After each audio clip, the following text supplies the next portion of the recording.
मैं भारत के PM series के 8वें एपिसोड में चंद्रशेखर के प्रधानमंत्री बनने की कहानी और उनसे जुड़े रोचक किस्से आपको आज इस वीडियो में बताने वाला हूं।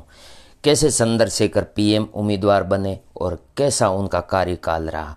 आप पीएम सीरीज़ के 1 से 7 तक के एपिसोड चैनल में जाके देख सकते हैं या फिर इस वीडियो के नीचे डिस्क्रिप्शन में लिंक है, उसको क्लिक करके देख सकते हैं।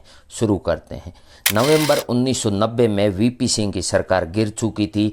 अब दो ही रास्ते थे, पहला फौरन चुनाव करा लिया जाए, दूसरा जोड़ तोड़ के जरिए सरकार बने। चंद्रशेखर अपनी आत्मकथा जिंदगी का कारवां में लिखते हैं, राजीव के करीबी आर.के. धवन एक दिन अचानक मेरे पास आए, कहा कि राजीव गांधी आपसे मिलना चाहते हैं।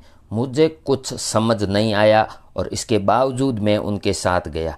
राजीव गांधी ने मुझे देखते ही पूछा कि क्या आप सरकार बनाएंगे, तो मैंने जवाब दिया कि सरकार बनाने का मेरा कोई नैतिक अधिकार नहीं है, मेरे पास पर्याप्त संख्या भी नहीं है।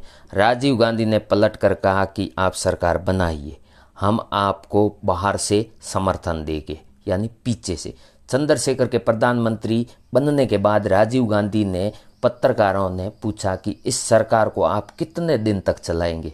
राजीव गांधी का जवाब था, वीपी सिंह की सरकार से 1 महीना तो ज़्यादा ही चलाएंगे। हम कुछ महीने पीछे चलते हैं तो जनता दल के विश्वनाथ प्रताप सिंह प्रधानमंत्री थे। उन्हें बीजेपी के और वाम दलों का समर्थन था। 7 अगस्त 1990 को वीपी सरकार ने मंडल कमीशन की सिफारिशें लागू करने का ऐलान कर दिया था और इनमें पिछड़े वर्ग के लिए 27% आरक्षण की व्यवस्था की गई थी। मंडल कमीशन की रिपोर्ट लागू करने की घोषणा के साथ वीपी सिंह ने कहा था, हमने मंडल रूपी बच्चे को माँ के पेट से बाहर निकाल दिया है, अब कोई माई का लाल इसे माँ के पेट में वापस नहीं डाल सकता है, यह बच्चा अब प्रोग्रेस करेगा। मंडल कमीशन की रिपोर्ट लागू होने के बाद देश भर के सवर्ण छात्रों के इसके खिलाफ जबरदस्त प्रदर्शन किया। देश की राजनीति में भूचाल आ गया। बीजेपी अब इस सरकारों में भागीदार नहीं रहना चाहती थी। हालांकि फौरन सरकार गिरने से जनता में गलत संदेश जाता। मंडल की राजनीति के खिलाफ बीजेपी ने मंडल की राजनीति शुरू की। लाल कृष्ण आडवाणी ने राम जन्मभूमि और बाबरी मस्जिदों के मुद्दे पर रथ यात्रा निकालने का फैसला किया। वीपी सिंह के कहने पर बिहार में जनता दल के मुख्यमंत्री लालू यादव ने आडवाणी को गिरफ्तार कर दिया। बीजेपी को बहाना मिल गया और उसने सरकार से समर्थन वापस ले लिया। वीपी सिंह को इस्तीफा देना पड़ा। कांग्रेस विरोध में जीते उन्हीं के समर्थन से पीएम बने चंद्रशेखर। वीपी सरकार गिरने के बाद चंद्रशेखर 64 सांसदों के साथ जनता दल के अलग हो गए। उन्होंने समाजवादी जनता पार्टी बनाई, जिस कांग्रेस का विरोध करके जनता दल सत्ता में आई थी, उसी के समर्थन से चंद्रशेखर प्रधानमंत्री बन गए। इसके बाद राजनीतिक गलियारे में सवाल उठे कि चंद्रशेखर कांग्रेस के समर्थन से सरकार कैसे बना सकते हैं। राम बहादुर राय अपनी एक किताब में लिखते हैं कि मंडल के विरोध में देश भर में लोग आत्मदाह कर रहे थे। इस माहौल में चंद्रशेखर ने कांग्रेस के समर्थन से सरकार बनाने को जायज़ ठहराते हुए ये तर्क किया कि मैं देश में अमन और चैन लाना चाहता हूँ, समय का जो तकाजा है उसके लिए सरकार बना रहा हूँ। महज 3 महीने बीतते थे कि कांग्रेस ने चंद्रशेखर सरकार से समर्थन वापस ले लिया। अल्पमत में आने के बाद चंद्रशेखर को 6 मार्च 1991 को इस्तीफा देना पड़ा। फिर अगले प्रधानमंत्री चुने जाने तक यानी 21 जून 1991 तक उन्होंने कार्यवाहक प्रधानमंत्री के तौर पर ये पद संभाला भी। और वरिष्ठ पत्रकार राम बहादुर राय को दिए एक इंटरव्यू में चंद्रशेखर कहते हैं कि जिस दिन मैं प्रधानमंत्री बना उस दिन 70-75 जगहों पर कर्फ्यू लगा था। मंडल आयोग की सिफारिश के खिलाफ भड़के युवा आत्मदाह कर रहे थे, सांप्रदायिक दंगे हो रहे थे।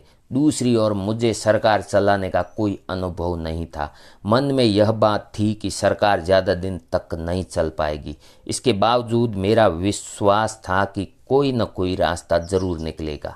ऐसा हुआ नहीं और मुझे इस्तीफा देना पड़ा। जब पीएम चंद्रशेखर ने नवाज से कहा जाओ कश्मीर दिया और प्रधानमंत्री बनने के बाद भी चंद्रशेखर के बोलचाल और पहनावे में कोई भी बदलाव नहीं आया था।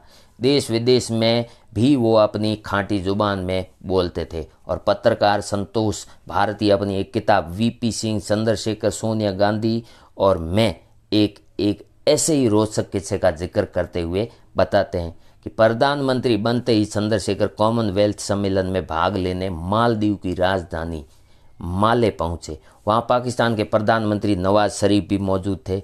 एक मौके पर अचानक दोनों नेताओं की मुलाकात। चंद्रशेखर ने उनके कंधे पर हाथ रखकर कहा, आप बहुत बदमाशी करते हैं। सामने से नवाज ने जवाब दिया, आप मेरी बदमाशी की वजह ही दूर कर दीजिए। चंद्रशेखर ने पूछा, आप कारण बताओ, क्यों करते हो? मैं अभी दूर कर दूंगा। तो नवाज शरीफ बताते हैं और बोले, आप हमें कश्मीर दे दें, बदमाशी दूर हो जाएगी। चंद्रशेखर ने कुछ सेकंड नवाज शरीफ को देखा और फिर बोले, जाओ कश्मीर दिया। नवाज शरीफ फ़ौरन बोले, चलिए एक कमरे में बैठकर बात करते हैं, कागजी काम करवाते हैं। लेकिन चंद्रशेखर कहने लगे, इसकी अभी क्या ज़रूरत है? बस ये याद रखें कि हम कश्मीर के साथ आपको अपने देश के 15 करोड़ मुसलमान भी देते हैं, आपको उन्हें भी अपने साथ लेकर जाना होगा। नवाज शरीफ चौंक गए, पूछने लगे कि इस बात का मतलब क्या है। तब चंद्रशेखर ने कहा, आप मुसलमान आबादी के आधार पर हमसे कश्मीर तो ले लेंगे, लेकिन भारत के गांव-गांव में मुसलमान रहते हैं। आपके कश्मीर के लेते ही देश में यह मांग उठने लगेगी कि इन मुसलमानों को भी यहाँ से निकालो। इसके लिए हर जगह हमारे देश में दंगे होंगे। मेरे पास इतनी सेना या पुलिस नहीं है कि इस सिचुएशन को कंट्रोल कर पाऊँ। ऐसे में अगर आप 15 करोड़ भारतीय मुसलमानों के साथ कश्मीर को लेने को तैयार हैं तो मैं अभी इसकी घोषणा कर देता हूँ। चंद्रशेखर का जवाब सुनकर नवाज शरीफ चुप हो गए एकदम।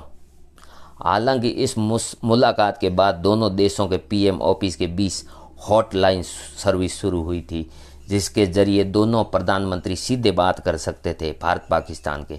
चंद्रशेखर के प्रधान सचिव रहे एसके मिश्रा ने एक इंटरव्यू में बताया था, इस घटना के बाद नवाज शरीफ और चंद्रशेखर को भाई साहब कहने लगे थे।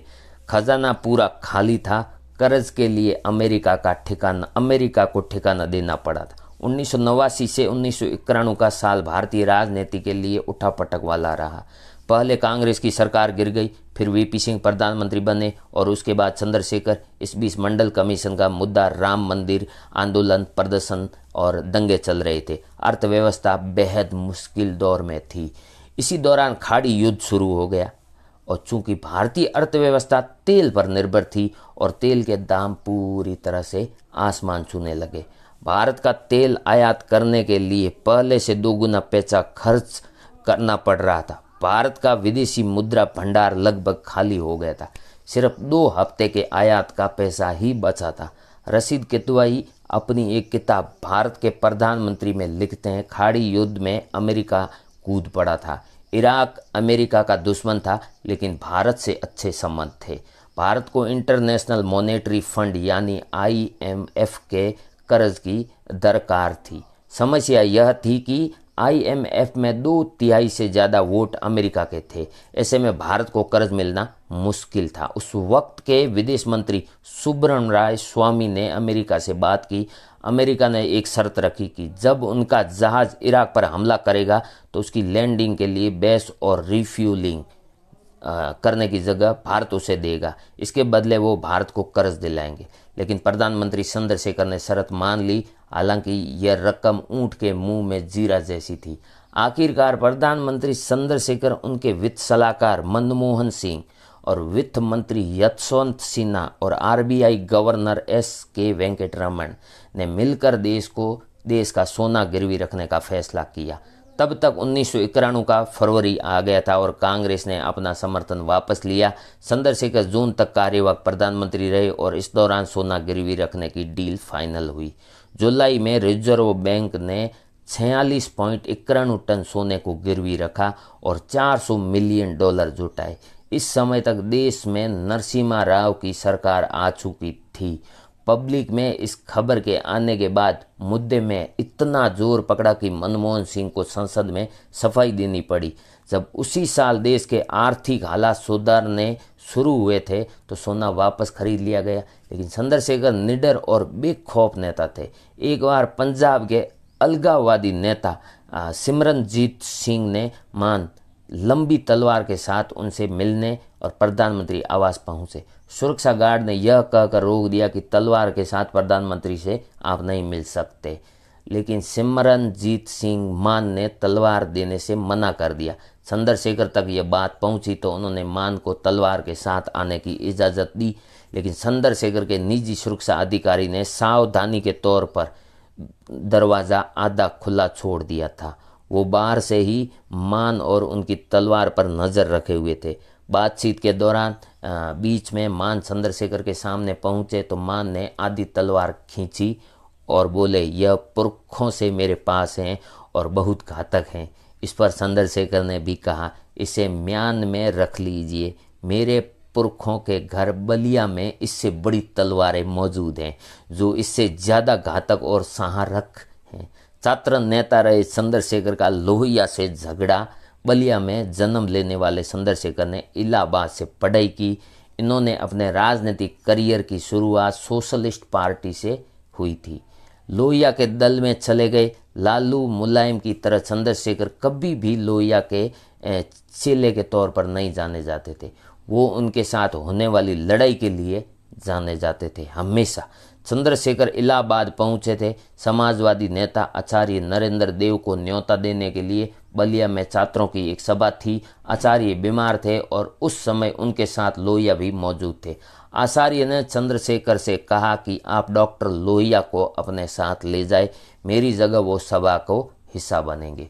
लोहिया ने कहा, मुझे तो कलकत्ता जाना है अपनी पार्टी की कार्यकारिणी बैठक के लिए, मैं नहीं जा सकता। इस पर चंद्रशेखर बोले, आप मेरे साथ चलिए, मैं आपको वापसी में अपनी जीप से बक्सर छोड़ दूंगा, जहां से आपको कलकत्ता की ट्रेन मिल जाएगी, सीधी डायरेक्ट। डॉक्टर लोहिया तैयार हो गए। जैसे ही वो बलिया रेलवे स्टेशन पर उतरे तो वो जीप ढूंढने लगे। चंद्रशेखर ने समझाया कि डॉक्टर साहब, आपको तो शाम को जीप चाहिए, सही समय पर जीप मिल जाएगी।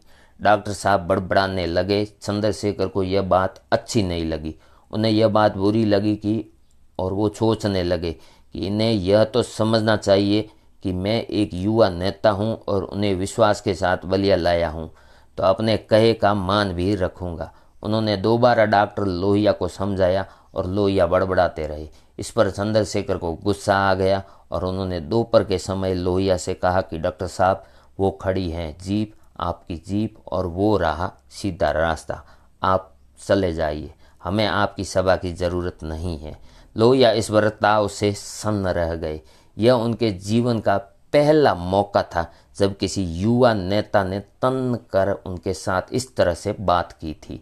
चंद्रशेखर जब छात्र नेता थे तब से दाढ़ी रखते थे।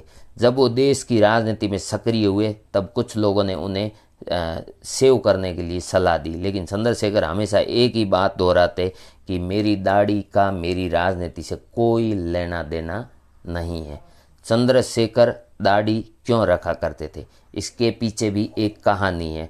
वो इलाहाबाद यूनिवर्सिटी में हिंदू हॉस्टल में रहते थे। उसी हॉस्टल में रहने वाले उनके एक दोस्त को टीबी की बीमारी हो गई थी। उस दोस्त ने चंद्रशेखर से पूछा कि मुझे इस इंटरव्यू के लिए जयपुर जाना है, फर्स्ट क्लास का टिकट मिला है, वहाँ 3 दिन रहना है, अगर तुम चलते हो तो मैं भी चला जाता हूँ।